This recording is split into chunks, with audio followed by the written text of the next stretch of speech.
Hello students, good morning. आज हम करेंगे chapter number 13 exponents and power, exercise number 13.2 one कर लिए सॉरी हमने 13.2 exercise question number first. Last time हमने पढ़ा था लॉज ऑफ एक्सपोनेंट्स, ठीक है। उसी लॉज के बेस पे जो क्वेश्चन नंबर फर्स्ट है, using laws of exponents simplify and write the answer in exponential form.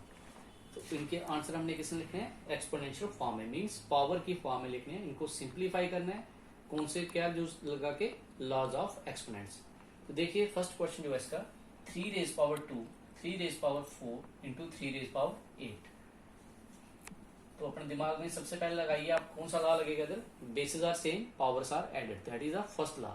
Means a की raise power m into a की रेज पावर n, और इधर तीन है, तीन टर्म में, तो ए की raise power m and p लगा लो, ठीक है।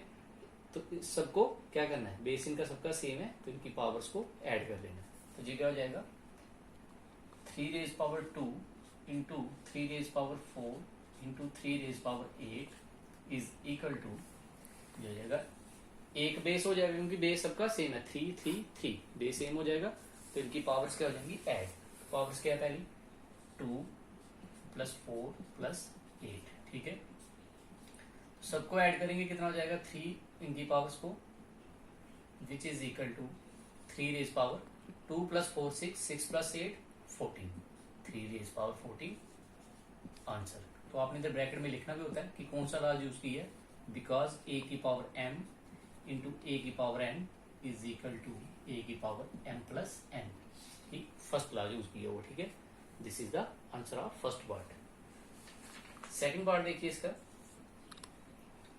सेकेंड पार्ट है 6 raise power 15 divided by 6 raise power 10, ठीक है। तो वेरी सिंपल है ये। इसमें क्या आ रहा है? डिवाइड आ रहा है। तो पावर्स इसमें क्या होती है? सब्ट्रैक्ट। तो क्या हो जाएगा? 6 raise power 15 divided by 6 raise power 10 is equal to 6 raise power, जब बेस सेम हो और पावर्स डिफरेंट हो लेकिन बीच में डिवाइड है, तो इसकी पावर्स जो होती हैं वो हो जाती हैं डिफरेंस।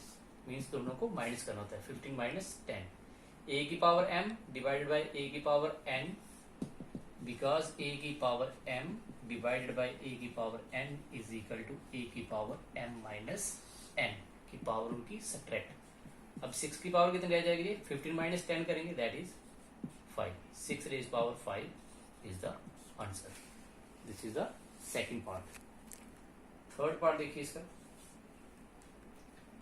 थर्ड पार्ट है a cube a raise power 3 into a raise power 2 a square, ठीक है। A cube into a square. देखो बेस सेम है और पावर डिफरेंट है, लेकिन बीच में क्या है? इंटू है। तो ध्यान रखना बीच में इंटू है या डिवाइड है। अगर इंटू हो तो पावरों को ऐड करते हैं, अगर बीच में डिवाइड हो तो पावरों को सब्ट्रैक्ट करते हैं। तो क्या हो जाएगा? ए की पावर 3 इंटू ए की power 2 is equal to a की पावर क्या आ जाएगा? 3 प्लस 2। क्यों? बिकॉज ए की पावर m इंटू ए की power n is equal to a की पावर m प्लस n। तो ये क्या हो जाएगा? ए की power 3 plus 2 that is 5। This is the third part.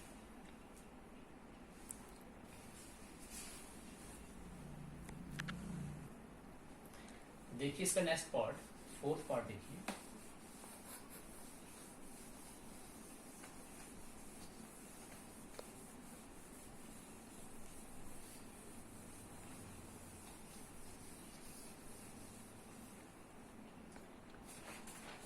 Fourth part,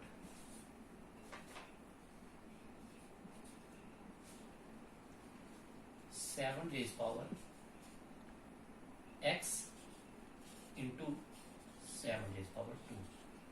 अब ये कंफ्यूज नहीं होना कि 7 रेज पावर x है तो 7 रेज पावर 2 है। आपको देखना है बेस सेम है, पावर्स क्या करनी है? हमने ऐड करनी, चाहे m हो चाहे x हो, जो भी हो उनको ऐड कर देना है। बीच में क्या है? इंटू। तो क्या हो जाएगा? 7 raise power x into 7 raise power 2 is equal to किसके बराबर हो जाएगा जी? 7 रेज पावर x प्लस 2। अब देखिए इधर न्यूमेरिकल वैल्यू तो है नहीं है जो हम इनको ऐड करेंगे, ठीक है।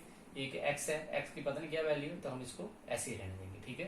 तो कौन सा लॉ यूज किया? बिकॉज ए की पावर m इंटू ए की power n is equal to a की power m plus n. This is the fourth part. Fifth part देखिए. Fifth part is 5 power 2 bracket इसकी power 3 divided by 5 raise power 3. देखिए इधर 2-3 law लगेंगे. सबसे पहले हम इनको डायरेक्ट नहीं कर सकते डिवाइड, पहले हम इसको सॉल्व करेंगे. देखिए इधर थर्ड लॉ लगेगा. जब हमने पढ़ा था ए की रेज पावर m और ब्रैकेट के बाहर होता है n, इन दोनों की पावरों को क्या करते हैं हम मल्टीप्लाई. जी पहले इसको सॉल्व करेंगे फिर इन दोनों को. जी क्या हो जाएगा 5 raise power 2 into 3 divided by 5 raise power 3 is equal to 5 की पावर 2 इंटू 3. ठीक है. ब्रैकेट का मतलब होता है दोनों की पावरों को मल्टीप्लाई करना डिवाइडेड बाय 5 रेज पावर 3. तो इस स्टेप में कौन सा लॉ यूज किया हुआ है कि ए की पावर m हो और ब्रैकेट के बाहर n हो. इट मीन्स ए की power m into n means third law. ठीक है. नेक्स्ट स्टेप में क्या हो जाएगा, आप इन दोनों पावरों को मल्टीप्लाई. तो ये क्या हो जाएगा 5 की पावर 2 3 6. इन बीच में क्या आ गया डिवाइडेड बाय 5 की रेज पावर 3. अब देखिए सिंपल हो गया. अब ये कौन सा लॉ लगेगा इधर, फोर्थ वाला, कि ए की पावर m है और डिवाइडेड बाय ए की पावर n है. तो हम क्या करते हैं इधर माइनस, पावरों को क्या करते हैं minus, which is equal to 5 की पावर 6 माइनस 3 बिकॉज ए की power m divided by a की power n is equal to a की पावर m माइनस n. ठीक है. विच इज इक्वल टू 5 की पावर कितना हो जाएगा 6 माइनस 3 कितना होता है, दैट इज 3. तो this is the fifth part. बाकी हम करेंगे next time. Thank you. Have a nice day.